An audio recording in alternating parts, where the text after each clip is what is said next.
오늘은 복음에 나타난 하나님의 의라는 제목으로 같이 속회 예배 드리도록 하겠습니다. 오늘 우리에게 주신 하나님 말씀입니다. 로마서 1장 1절부터 17절까지의 말씀 다 같이 한 목소리로 읽겠습니다.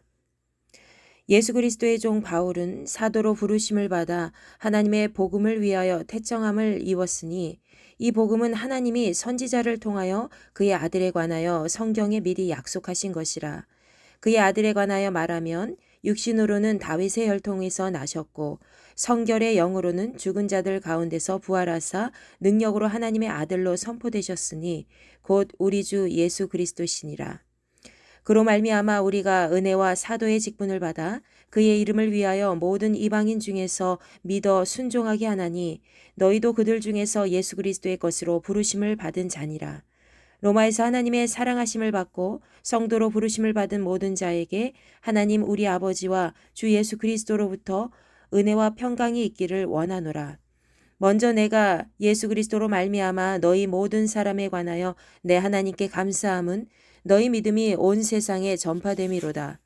내가 그의 아들의 복음 안에서 내 심령으로 섬기는 하나님이 나의 증인이 되시거니와 항상 내 기도에 쉬지 않고 너희를 말하며 어떻게 하든지 이제 하나님 뜻 안에서 너희에게로 나아갈 좋은 길 얻기를 구하노라. 내가 너희 보기를 간절히 원하는 것은 어떤 신령한 은사를 너희에게 나누어 주어 너희를 견고하게 하려 함이니 이는 곧 내가 너희 가운데서 너희와 나의 믿음으로 말미암아 피차 안위함을 얻으려 함이라. 형제들아, 내가 여러 번 너희에게 가고자 한 것을 너희가 모르기를 원하지 아니하노니 이는 너희 중에서도 다른 이방인 중에서와 같이 열매를 맺게 하려 함이로되 지금까지 길이 막혔도다. 헬라인이나 야만인이나 지혜 있는 자나 어리석은 자에게 다 내가 빚진 자라. 그러므로 나는 할 수 있는 대로 로마에 있는 너희에게도 복음 전하기를 원하노라. 내가 복음을 부끄러워하지 아니하노니 이 복음은 모든 믿는 자에게 구원을 주시는 하나님의 능력이 됨이라. 먼저는 유대인에게요 그리고 헬라인에게로다. 복음에는 하나님의 의가 나타나서 믿음으로 믿음에 이르게 하나니 기록된 바 오직 의인은 믿음으로 말미암아 살리라 함과 같으니라. 아멘. 자, 바울은 다메섹에서부터 출발하여 예수님을 만나기 시작했죠. 복음의 빚진 자로 살기 시작했습니다. 사도행전 9장 말씀에 보면 바울의 회심 사건이 나오고 있죠. 그때부터 시작해서 바울은 예수 그리스도의 종된 사람으로 계속 자신의 삶을 바치기 시작했습니다. 바울은 그의 서신서마다 예수 그리스도의 종된 자라고 소개를 하고 있습니다. 바울이 이렇게 자신의 정체성을 예수 그리스도로부터 출발하게 된 것은 그의 회심 사건으로부터 비롯되었다고 볼 수가 있습니다. 사도행전 9장 말씀에 보면 바울의 회심 사건이 나오고 있지요. 바울은 평생 동안 그리스도인들을 많이 괴롭혀왔던 핍박했던 사람 중에 한 명이었습니다. 그런 바울이 다메섹에서 예수 그리스도를 인격적으로 만난 다음 평생 동안 복음의 빚진 자로 살기로 하였습니다. 그것은 이방인의 사도로 주님께 택정함을 입었기 때문이지요. 그는 오늘 본문 말씀에서 헬라인이나 야만인이나 지혜 있는 자나 어리석은 자에게 다 자신이 빚진 자라고 이야기합니다. 그것은 로마에 있는 성도들에게도 마찬가지라는 것이지요. 바울은 복음을 전하기 위해 로마에 여러 차례 가고자 했지만 그 길이 막혀서 뜻을 이루지 못했습니다. 그러나 바울은 로마 교회에 복음을 전하기 위해서 이 서신서를 통하여 날마다 그들이 하나님 앞에 부르심을 받은 자로서 나아가기를 간절히 원했습니다. 바울이 로마 교회에 있는 모든 성도들에게 쓴 그 서신서에 나타난 복음의 핵심 내용은 무엇이었을까요? 오늘은 그 말씀을 세 가지로 나누어서 같이 살펴보고자 하겠습니다. 첫째, 복음은 예수 그리스도라는 것입니다. 바울은 자신을 예수 그리스도의 종된 사람이라고 밝히면서 복음을 전하는 사명자로 세워졌다고 고백합니다. 복음이신 예수 그리스도는 수많은 믿음의 선지자들을 통해서 미리 약속을 받은 분이고 그리고 그분은 인간의 몸을 입고 다윗의 후손으로 태어나셔서 죽은 자 가운데서 부활하심으로 능력을 나타내시는 하나님의 아들로 확정되셨다는 것이지요. 부활하신 예수님을 만난 그 바울은 이제 예수 그리스도가 참된 사람이고 또 참된 하나님이심을 마음으로 확신하게 되었습니다. 마음으로 믿어 의에 이르고 입으로 시인하여 구원에 이른다는 말씀이 있지요. 그래서 바울은 누구보다도 큰 열정을 가지고 복음을 전하기에 앞장서는 그런 사람이 되었지요. 우리 역시 복음 그 자체이신 예수 그리스도에 대한 확신이 있어야 될 줄로 믿습니다. 나를 택하여 부르신 그 주님의 뜻을 온전히 깨닫고 날마다 예수 그리스도를 세상 가운데 널리 전하는 믿음의 백성이 되어야 될 것입니다. 둘째, 바울이 보여준 복음의 핵심은 바로 복음이 널리 전파되어야 된다는 것입니다. 8절부터 15절까지의 말씀입니다. 자, 바울은 로마교회 모든 성도들의 믿음이 세상에 알려진 것에 대해서 하나님 앞에 감사했습니다. 바울은 로마교회 모든 성도들을 위해서 쉬지 않고 아낌없이 계속해서 기도했다는 것이죠. 로마에 가려고 하는 계획은 너무나도 자주 세웠지만 때마다 사정이 생겨서 계속해서 갈 수가 없었습니다. 하나님의 일을 내가 계획한 대로 잘 하면 너무나도 좋겠지만 우리 스스로 내가 아무리 그 계획을 세워도 안 될 때가 너무 많지요. 그러나 여러분, 갈라디아서 말씀과 같이 우리가 선을 행하되 낙심하지 말지니 포기하지 아니하면 때가 이름에 거두리라. 그 말씀 기억하시지요? 이 말씀과 같이 여러분 언제나 낙심하지 아니하고 끝까지 포기하지 아니하고 하나님의 선을 이루는 여러분과 제가 되기를 간절히 소망합니다.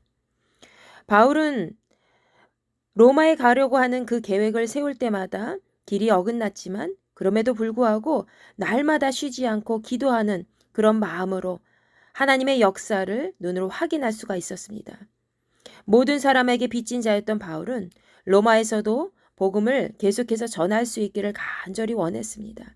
복음을 향한 이러한 바울의 간절함은 그 누구도 막을 수가 없었습니다. 한 영혼을 이렇게 간절히 사랑하는 마음으로 기도하게 된 바울.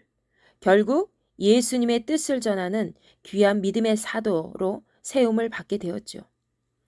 구원의 은혜를 먼저 받은 우리 모두가 이제는 불신자들을 위해서 비그리스도인들의 그 영혼을 위해서 날마다 간절히 기도하는 믿음의 사역을 감당해야 될 것입니다.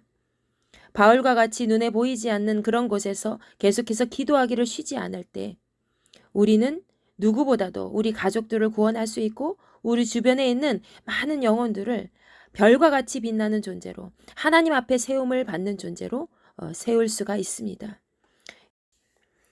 자, 세 번째, 복음에는 하나님의 능력과 의가 나타난다는 것이지요. 오늘 핵심 말씀이죠. 16절과 17절 말씀입니다. 복음에는 하나님의 능력이 있다는 것이지요. 바울은 복음을 절대로 부끄러워하지 않았습니다. 그 당시 세상의 관점에서 보면 복음의 내용은 매우 어리석고 부끄러운 것이었습니다. 그러나 바울에게 있어서 복음은 자신을 살린 정말 하나님의 능력이고 하나님의 의가 되었습니다. 바울은 구원의 은혜를 베풀어 주신 그 하나님의 능력이 복음에 있다는 것을 잘 알았지요. 그래서 복음을 누구보다도 부끄러워하지 아니하고 자랑스러워하고 오직 의인은 믿음으로 말미암아 산다라고 선포하면서 복음이 되시는 예수 그리스도를 많은 사람들에게 전파하며 살기를 부끄러워하지 않았다는 것이지요. 복음이신 예수님을 믿는 그 믿음은 하나님의 의를 이루게 됩니다. 그리고 하나님의 그 의는 우리가 하나님과 바른 관계를 맺도록 계속해서 이끌어준다는 것이죠.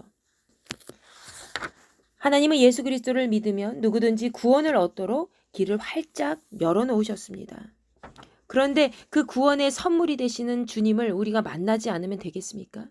성도의 삶은 처음과 마지막이 즉 믿음으로 연결되어야 됩니다. 복음에 나타난 하나님의 능력과 의에 힘입어서 늘 복음의 귀한 증인으로 살아가야 할 것을 믿습니다. 성도의 삶은 처음이나 마지막이나 오직 믿음으로 시작하고 믿음으로 끝나야 됩니다. 복음에 나타난 하나님의 능력과 의를 힘입어서 날마다 복음의 귀한 증인이 되어 살아가시기를 간절히 소망합니다. 하나님의 능력인 이 복음이 모든 세상에게 다 전파되도록 우리가 가장 먼저 앞장서고 끝까지 포기하지 아니하고 낙심하지 아니하고 의인의 삶을 잘 살아가야 될 것입니다. 세상에서 가장 기쁜 좋은 소식은 무엇일까요? 바로 예수님이 우리에게 오셨다는 것이죠. 복음 그 자체이신 예수 그리스도를 우리가 만났다는 것입니다. 예수님은 우리를 죄 가운데 구원해 주신 하나님의 은혜 자체입니다. 우리가 그 은혜를 받은 사람으로서 이제는 부름받은 사람의 역할을 땅끝까지 잘 감당해야 되겠죠. 내가 있는 그 자리에서 모든 사람들에게 땅끝까지 복음을 전하는 것이 우리의 삶의 자리입니다. 우리가 이 삶의 모든 증인으로서 복음을 증거하는 삶으로 이 세상을 하나님이 기뻐하시는 자로 잘 마무리할 수 있기를 간절히 소망합니다. 기도하겠습니다. 전능하신 아버지 하나님 감사합니다. 예수 그리스도는 우리를 살리시고 구원하신 복음 그 자체이신 줄 믿습니다. 우리에게 가장 기쁜 소식은 우리를 사망에서 생명으로 옮겨주신 예수님을 만났다는 것 그 자체인 줄 믿습니다. 하나님, 우리와 함께하여 주셔서 감사합니다. 우리를 건져주셔서 감사합니다. 우리를 죄 가운데서 해방시켜 주셔서 감사합니다. 우리의 삶이 먼저 믿은 자로서, 먼저 그리스도인이 된 자로서 항상 하나님의 능력이, 하나님의 의가 우리의 모든 삶을 통해서 드러날 수 있도록 인도하여 주시옵소서. 하나님께 받은 그 은혜를 절대로 놓지 않도록 도와주시고 언제나 세상에 있는 모든 악한 영들과 싸워 이길 수 있는 믿음을 허락하여 주시옵소서. 바울이 로마에 있는 모든 사람들에게 복음의 빚진 자로 그들에게 복음 전하기에 부족함이 없는 입술이 되었던 것처럼 우리도 세상에 있는 많은 사람들에게 아직도 그리스도를 믿지 못하는 모든 사람들에게 예수 그리스도께서 당신을 살려주셨고 당신이 이 땅 가운데서 하나님의 자녀로 살아갈 수 있도록 인도해 주셨다는 것을 날마다 증거할 수 있는 입술이 될 수 있도록 우리를 사용하여 주시옵소서. 우리는 하나님의 선한 도구가 된 줄로 믿습니다. 하나님의 온전한 자녀로서 그 역할을 잘 감당할 수 있도록 은혜를 베풀어 주시옵소서. 감사드리며 살아계신 우리 주 예수 그리스도의 이름으로 간절히 기도하옵나이다. 아멘.